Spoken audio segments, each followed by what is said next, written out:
1 Chroniques, chapitre 29. Le roi David dit à toute l'assemblée: Mon fils Salomon, le seul que Dieu ait choisi, est jeune et d'un âge faible, et l'ouvrage est considérable, car ce palais n'est pas pour un homme, mais il est pour l'Éternel Dieu. J'ai mis toutes mes forces à préparer pour la maison de mon Dieu de l'or pour ce qui doit être d'or, de l'argent pour ce qui doit être d'argent, de l'airain pour ce qui doit être d'airain, du fer pour ce qui doit être de fer, et du bois pour ce qui doit être de bois, des pierres d'onyx et des pierres à enchâsser, des pierres brillantes et de diverses couleurs, toutes sortes de pierres précieuses, et du marbre blanc en quantité. De plus, dans mon attachement pour la maison de mon Dieu, je donne à la maison de mon Dieu l'or et l'argent que je possède en propre, outre tout ce que j'ai préparé pour la maison du sanctuaire. 3000 talents d'or d'Ophir, et 7000 talents d'argent épuré pour en revêtir les parois des bâtiments, l'or pour ce qui doit être d'or, et l'argent pour ce qui doit être d'argent, et pour tous les travaux qu'exécuteront les ouvriers. Qui veut encore présenter volontairement aujourd'hui ses offrandes à l'Éternel? Les chefs des maisons paternelles, les chefs des tribus d'Israël, les chefs de milliers et de centaines, et les intendants du roi firent volontairement des offrandes. Ils donnèrent pour le service de la maison de Dieu 5000 talents d'or, 10 000 darics, 10 000 talents d'argent, 18 000 talents d'airain, et 100 000 talents de fer. Ceux qui possédaient des pierres les livrèrent pour le trésor de la maison de l'Éternel entre les mains de Jéhiel, le Guershonite.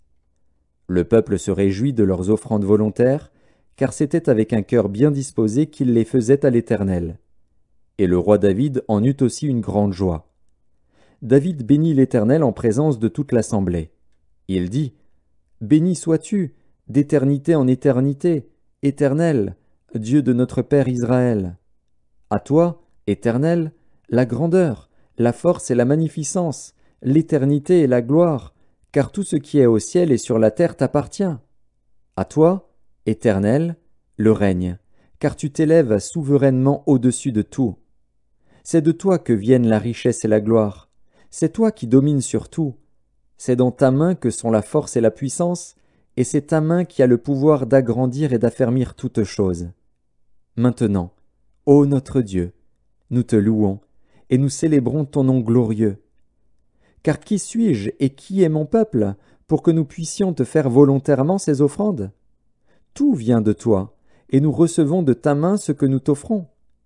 Nous sommes devant toi des étrangers et des habitants, comme tous nos pères. Nos jours sur la terre sont comme l'ombre, et il n'y a point d'espérance.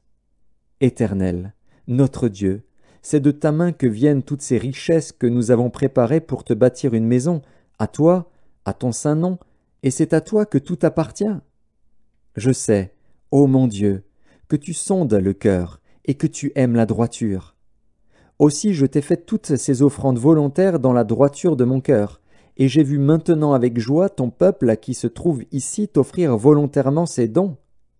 Éternel, Dieu d'Abraham, d'Isaac et d'Israël, nos pères, maintiens toujours dans le cœur de ton peuple ses dispositions et ses pensées, et affermis son cœur en toi. Donne à mon fils Salomon un cœur dévoué à l'observation de tes commandements, de tes préceptes et de tes lois, afin qu'il mette en pratique toutes ces choses, et qu'il bâtisse le palais pour lequel j'ai fait des préparatifs. David dit à toute l'assemblée: Bénissez l'Éternel, votre Dieu. Et toute l'assemblée bénit l'Éternel, le Dieu de leur père. Ils s'inclinèrent et se prosternèrent devant l'Éternel et devant le roi. Le lendemain de ce jour, ils offrirent en sacrifice et en holocauste à l'Éternel 1000 taureaux, 1000 béliers et 1000 agneaux, avec les libations ordinaires, et d'autres sacrifices en grand nombre pour tout Israël. Ils mangèrent et burent ce jour-là devant l'Éternel avec une grande joie. Ils proclamèrent roi pour la seconde fois Salomon, fils de David. Ils l'oignirent devant l'Éternel comme chef, et ils oignirent Tsadok comme sacrificateur. Salomon s'assit sur le trône de l'Éternel, comme roi à la place de David, son père. Il prospéra, et tout Israël lui obéit. Tous les chefs et les héros, et même tous les fils du roi David se soumirent au roi Salomon. L'Éternel éleva au plus haut degré Salomon sous les yeux de tout Israël, et il rendit son règne plus éclatant que ne fut celui d'aucun roi d'Israël avant lui. David, fils d'Isaïe, régna sur tout Israël. Le temps qu'il régna sur Israël fut de 40 ans. À Hébron il régna 7 ans, et à Jérusalem il régna 33 ans. Il mourut dans une heureuse vieillesse, rassasié de jours, de richesse et de gloire.